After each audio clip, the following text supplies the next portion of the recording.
Hello മച്ചമ്പീസ്. പുസ്തകങ്ങളെ ഇഷ്ടപ്പെടുന്നവർക്ക് നല്ല വാർത്തയാണ് കൊച്ചി എന്നുള്ളത്. 27ാമത് അന്താരാഷ്ട്ര കൊച്ചിൻ പുസ്തകോത്സവം നമ്മുടെ എറണാകുളത്തപ്പൻ ഗ്രൗണ്ടിൽ ഈ കഴിഞ്ഞ 29-ാം തീയതി സ്റ്റാർട്ട് ചെയ്തിരിക്കുകയാണ്. വരുന്ന ഡിസംബർ 8-ാം തീയതി വരെ ഈ പുസ്തകമേള ഇവിടെ കാണും.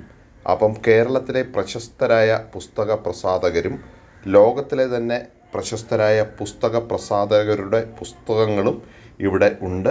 അപ്പോൾ നമ്മൾ നേരത്തെ വായിച്ചതും കയ്യിൽ നിന്ന് നഷ്ടപ്പെട്ടു പോയതും അതേപോലെ ഇനിയും വാങ്ങിച്ച് വായിക്കണം, സ്വന്തമാക്കണം എന്നൊക്കെ ആഗ്രഹിച്ച പല പുസ്തകങ്ങളും ഇവിടെ പല സ്റ്റാളുകളിലായിട്ട് കിട്ടാനുണ്ട്.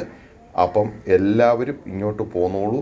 നമ്മുടെ എറണാകുളത്തപ്പൻ ഗ്രൗണ്ടിൽ ആണ് ഈ 27ാമത് കൊച്ചിൻ അന്താരാഷ്ട്ര പുസ്തകമേള തുടങ്ങിയിരിക്കുന്നത്.